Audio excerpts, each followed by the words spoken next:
imagine whatever kind of news day it must have been for your favorite football team that the kind of sort of pseudo quasi announcement of next year's quarterback got buried by it. Good morning to you.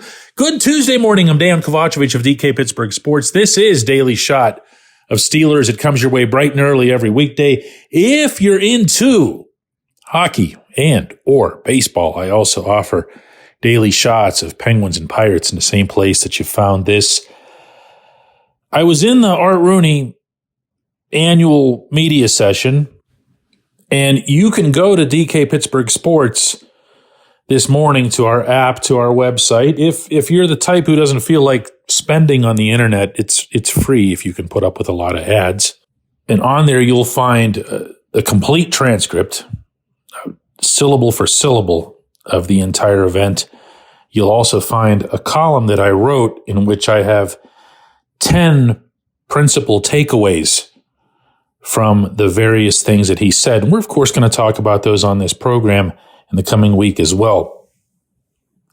It took me to the fifth takeaway to bring up that it sure sounds like Justin Fields is the quarterback for 2025. Now, this did not take any special level of diligence, much less detective work, because when the first thing that Rooney said about quarterbacks was right at the beginning, he said it's our top priority.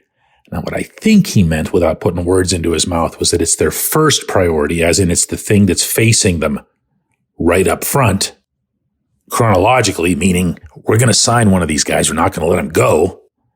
And then the next thing that he'd say about quarterbacks was to offer this about the statuses of both Fields and Russell Wilson. They're both capable quarterbacks, and my preference would be to sign one of them.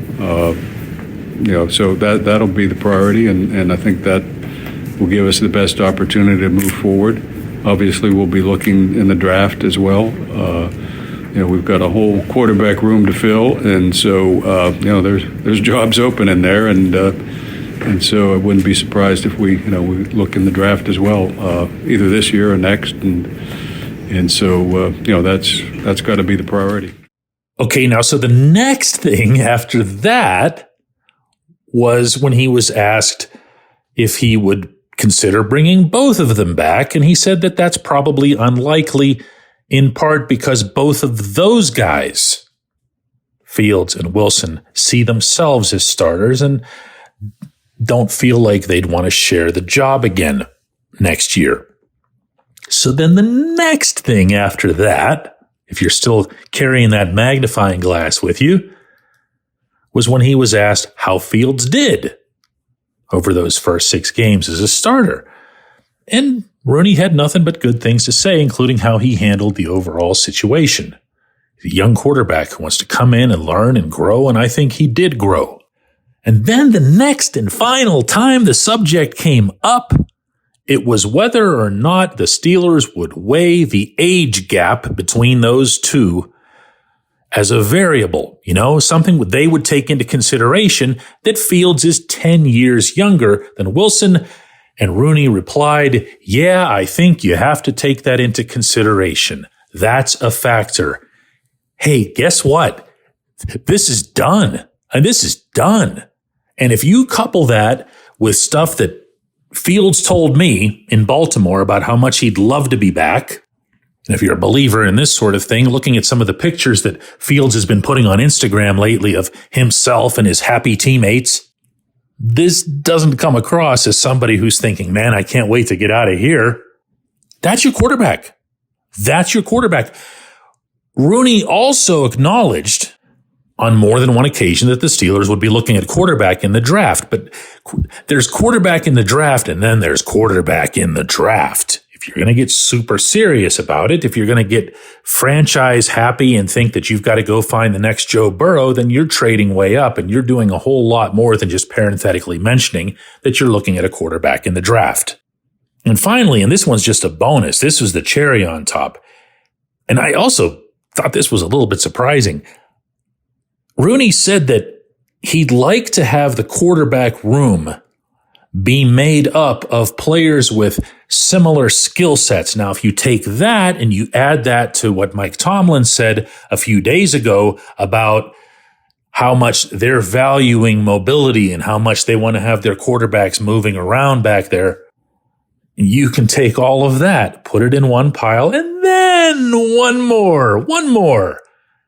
When Rooney was asked about Arthur Smith, his bang like that reflexive response, in addition to liking Art, he does, was to point out how challenging it was for Smith to be a first-year coordinator with the Steelers and have two very different styles at the most important position.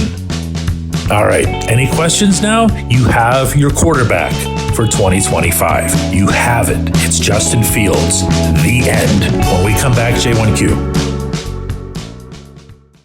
This segment of Daily Shot is brought to you by our good friends at Mike's Beer Bar. They're located on Federal Street, directly across from PNC Park. Mike has more than 500 beers on tap, including from more than 50 local breweries. Stop in and say hello. Tell Mike we sent you. Mike's Beer Bar.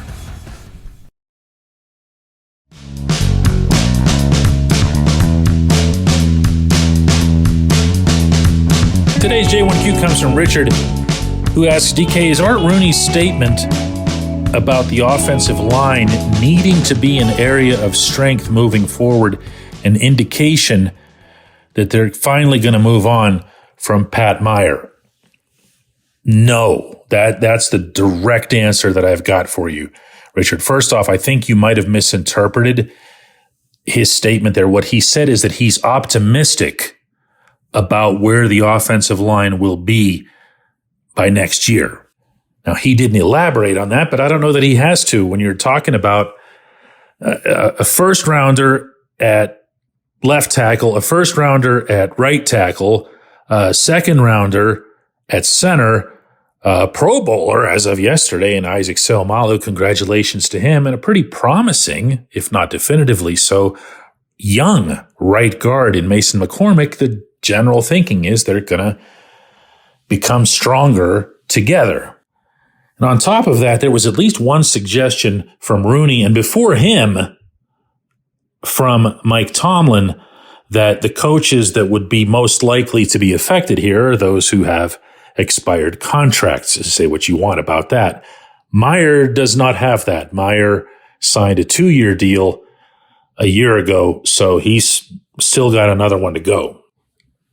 The reason that your question caught my eye is that it brought to mind for me several times during this 22-minute session where, continuing the theme of looking for clues, where I was trying to find anything that would hint even a little bit at some meaningful change. And of course, changing a coach, even just a positional coach, can be a meaningful change.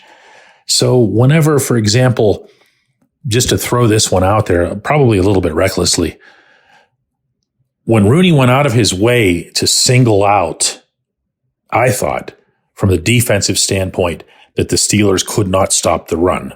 He mentioned it more than once, and he mentioned it both times without solicitation.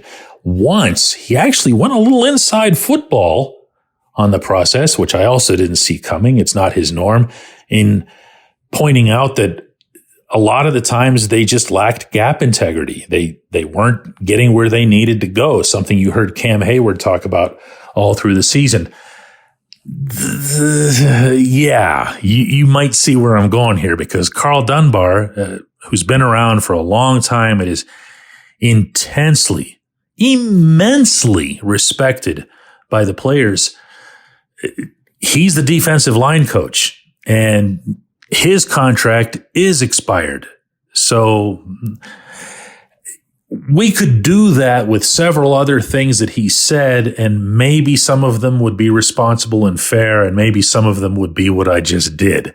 So it's probably best to just kind of let it go and see where it plays out.